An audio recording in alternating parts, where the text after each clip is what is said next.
Hello, it's Sarah from the Whispering Woods. Today we're doing something a little bit different. I'm really excited to introduce you to a podcast I think you're really going to love. It's called Fear Daily, a bite-sized horror fiction series that drops new episodes every weekday. From twisted urban legends to eerie psychological tales, each episode pulls you into a dark little world you won't want to leave. So settle in and enjoy this special episode of Fear Daily.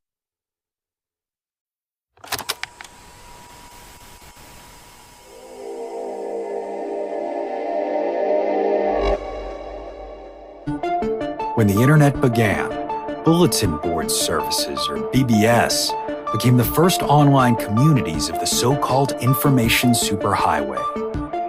Using their phone lines, people logged in from all over America to talk about sports, games, movies, and on one BBS in particular, share their ghost stories.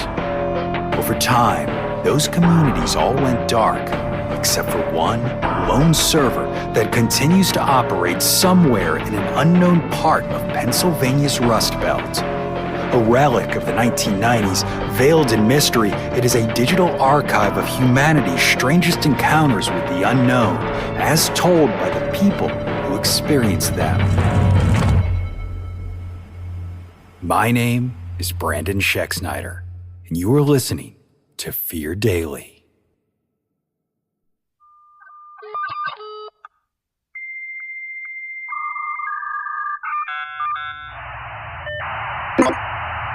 Subject, night hunting. User, Emmer1525. Posted July 19th, 1996.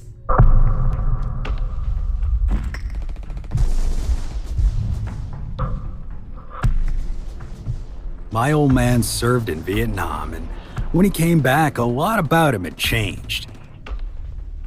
The thing I noticed most was that he didn't have any fear. It was a good thing and a bad thing. Good because he didn't take shit from anybody. Bad because he would sometimes get us into sticky situations. The only bright side to all of this was that almost any situation Dad got us into, he could get us out of.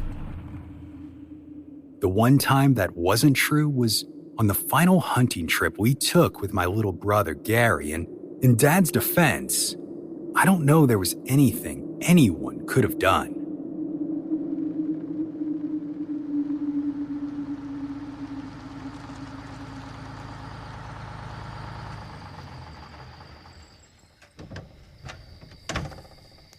It was in summer 1975.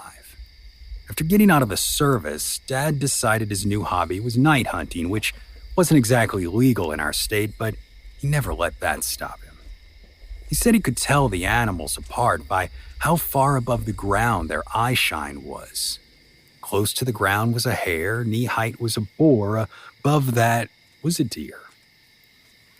Mom wasn't crazy about Dad taking us out into the woods at night with a gun, but she knew better than to complain. Post-war Dad didn't take criticism well, and besides, there was always meat in the freezer. Nothing about this night seemed any different than the others we'd gone out together. The sky was clear, it wasn't too cold, and the ground on the walkout was firm instead of spongy. There was something different about Dad, though. He seemed agitated and kept swinging the barrel of his rifle around behind him as if he was hearing something. Gary and I looked at each other baffled. Neither of us had heard anything. In fact, it was a surprisingly quiet night with not much in the way of game or ambient noise. Looking back, it was kind of like the forest was holding its breath. Sometime around 2 or 3 in the morning, Dad raised his fist, which was a sign for us to stop walking. He pointed toward a dark thicket, maybe 100 yards ahead, and sure enough, we heard a rustling sound. Gary and I knew what to do. Quietly, we set out to establish a pincer position on either side of the thicket, where we'd wait for Dad's signal to charge the bush and chase the animal out towards his rifle. We'd done this a bunch before, but there was an electricity in the air. The hair on my arms was standing up like we were walking into some kind of static buildup. I couldn't make out Gary's expression in the dark, but his posture was tense. At Dad's signal, we did what he'd trained us to do, but what came out of that bush was no boar or hare or anything like that. It was huge, dark, and had wings big enough to brush both mine and Gary's face as it took off. We're talking a span of maybe 15 to 20 feet. The air it displaced as it flapped was intense, like an M80 going off on the 4th of July before you got far enough away. Its cry was abrasive and painful to hear, like nails on a chalkboard, and I clapped my hands over my ears. The huge wings beat one final time before the bird, or whatever it was, just went. And I don't mean it flew away. I mean it disappeared right in front of us. That was the end of our hunting trip.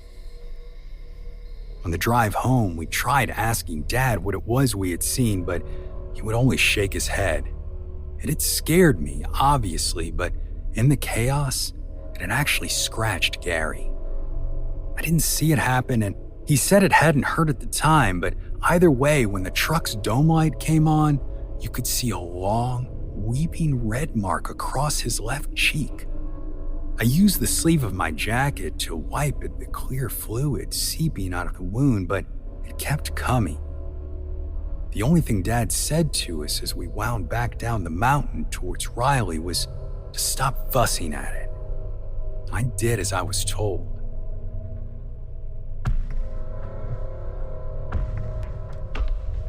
Mom was still asleep when we got home, so trying to account for Gary's face was a tomorrow problem. Of course, I had no way of knowing the morning would have problems of its own. Back then, we shared a room. My bed was underneath the window, Gary's was against the far wall. On bright nights like that one, the moonlight would fall across him as he slept, and I always found that comforting. I was too young to understand why. All I knew was that looking at my little brother's chest rising and falling made me feel like everything was okay. After that, I would always let out a big breath, close my eyes, and slip away into sleep. That was the last night I was ever able to do that. I don't remember the dream that woke me up, but I do remember the sickly ache it produced in my stomach. Opening my eyes didn't make it any better because I quickly realized I couldn't move a muscle. It was like I was paralyzed. Worse than that, there was a man in our room standing over Gary. The first rays of morning were beginning to stream through the window, giving everything a golden glow completely at odds with what I was seeing. The man had no features. He was all black, and where his face should have been, there was what looked like a pile of rags. That's the best way I can describe it, at least. Despite not having a mouth, he had a voice. I could hear it. It sounded male, and it was telling Gary to come out to the forest.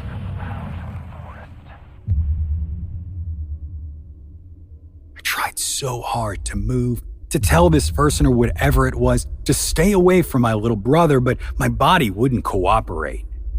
Helplessly, I was forced to watch as Gary sat up in bed. The man blocked my view of my brother's face, but from his movements, he was going willingly. There was no tension, no fear. Gary pushed back his blankets, swiveled until I saw his pale legs hanging over the edge of the bed, then stood. That's the last thing I remember. I must have passed out or fell back asleep or something, because next I remember is waking up to chaos. Dad screaming Gary's name, Mom screaming at Dad. We never found my little brother. Sometimes I dream about him, though, and I wish I could say they were good dreams.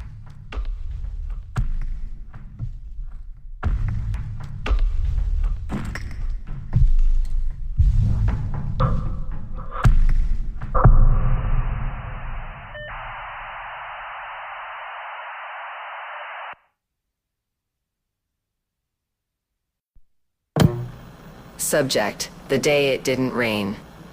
User, Illinois Dad Guy. Posted May 23, 1997.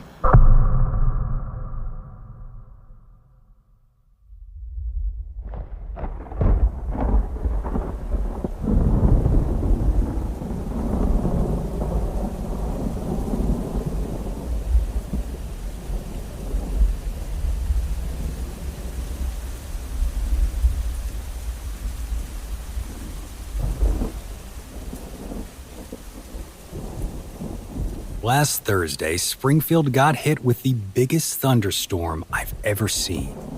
It had to have started sometime around lunch because when the first big peal of thunder brought my head up from payroll, there was no one else in the office. Our company occupies the third floor of the Hampton building, and my desk is along the floor-to-ceiling windows with an expansive view of an industrial park, and past that, all the cornfields a guy could want. When I looked up on Thursday, ugly black thunderheads were moving towards us from the north. There hadn't been anything about a storm in the forecast, I thought, but then that's the weatherman for you. Our youngest son, Thad, had been dealing with an ear infection all night, and consequently, there hadn't been time for either me or Shelley to make my lunch before I left for work.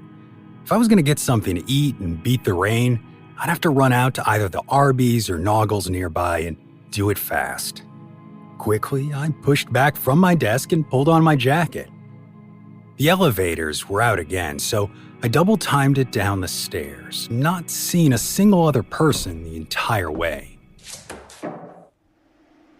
Outside on the sidewalk, the air was heavy with ozone. That storm was going to be a big one. Noggles was nominally closer than Arby's, so I turned left out of the building lobby and started speed walking. The glass frontages of the office park reflected heavy clouds bearing down. The air was muggy and still, like the whole town was in a bell jar.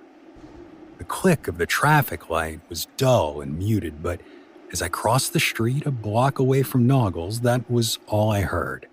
No traffic, no pedestrians, nothing. As if the world had decided to go home for the day. A creeping unease began to worm its way into my brain, a niggling feeling like something wasn't right. When I stepped into the restaurant, that unease wriggled its way down into my belly. Everything looked normal, the same blindingly white tiled interior with its triple stripes of yellow, orange, and red, the same menus hanging behind the counter, the same smells of taco meat and grease.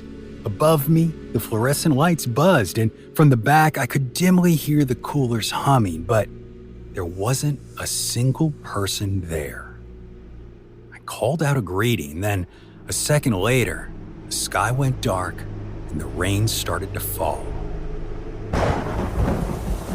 Biblical torrents, roaring like a river. The next crack of thunder was so loud I felt it in my chest.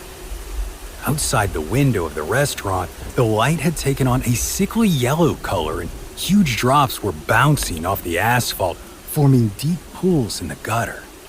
Something wasn't right. That much was obvious, but I couldn't quite get my head around the fact that the restaurant was empty. Had there been some kind of evacuation notice? Did the entire office, hell, the entire office park head for higher ground without telling me? Carefully, I approached the counter and looked back into the kitchen.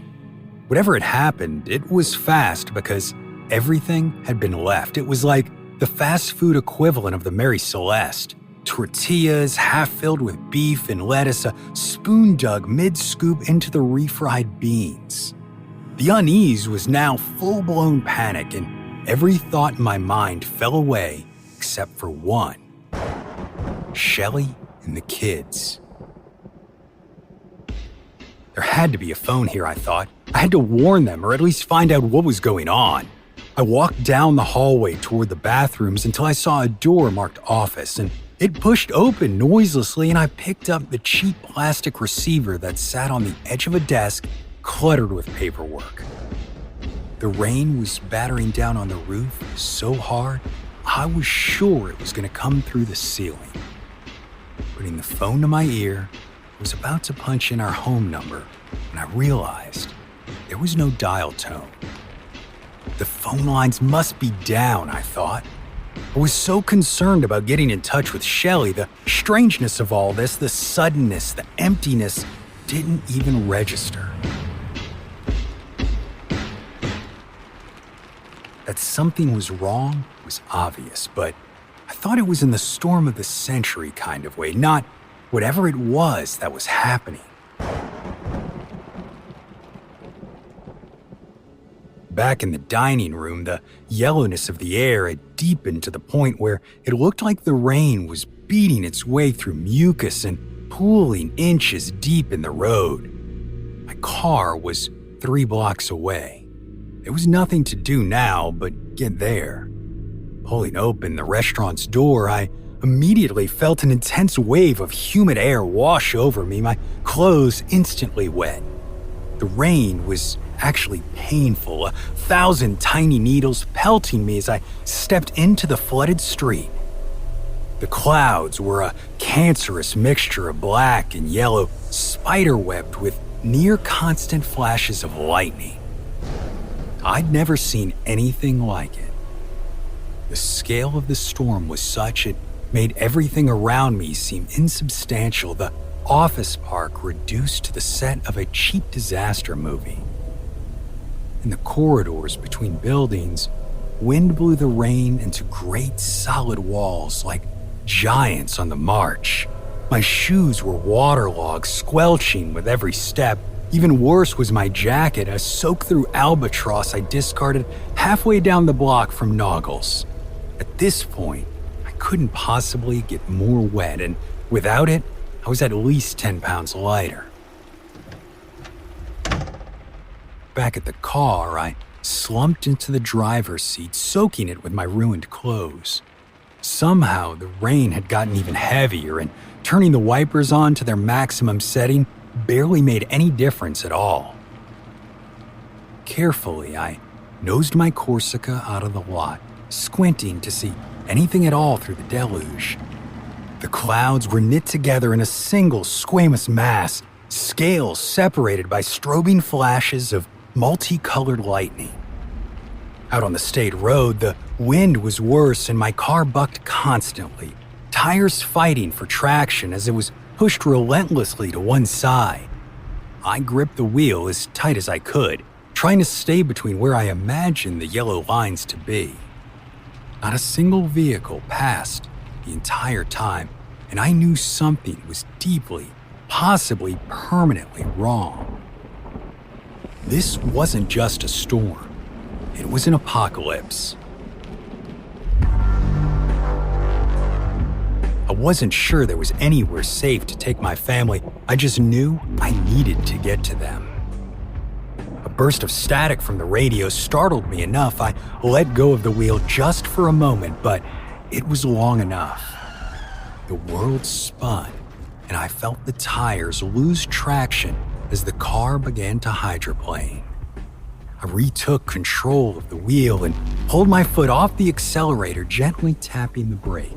It didn't help, and the car whipped out of control.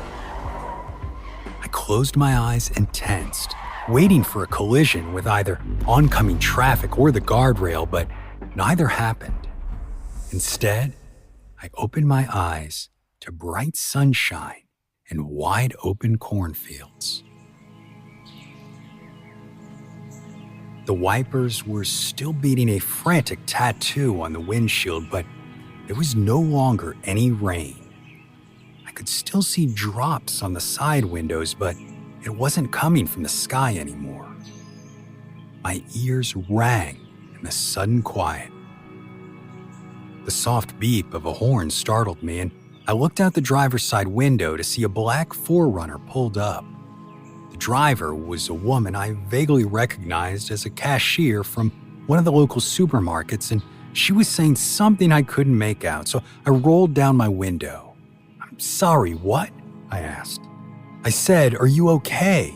She replied, "Do you need help?" I looked at her, completely dumbfounded. Do you? She frowned, taking in my soaked clothes before giving me a look that suggested she thought I was either drunk or high. You're the one facing the wrong way. You need help getting home? My brain was completely fogged. How was she acting so normally? Wasn't this the end of the world? The storm, I said. Where's the storm? She pulled back a little. No one wants to be party to drunk driving, I guess. Look, it's none of my business, but maybe you should pull over and sleep it off a little before you drive on, hey? It's the end of the month. The Stadies are going to be looking to write all the tickets they can. I just looked at her. You take care now. With that, she rolled up her window and drove off. I sat there for a moment, listening to the drip of rainwater from my sleeves down onto the console next to me.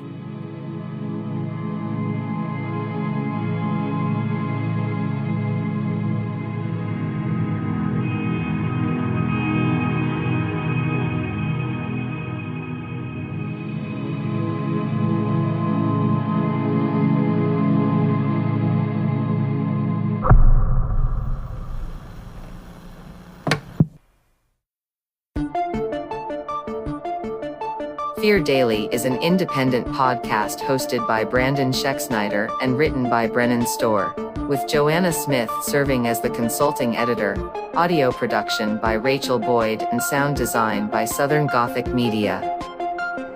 This podcast is a work of fiction. Names, characters, places, and incidents are either products of the author's imagination or are used fictitiously.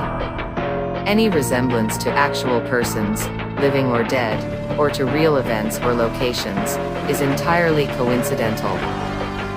Ad-free versions of Fear Daily are available now on your favorite podcast apps. For more information, visit feardaily.com. But move fast, before the server goes offline.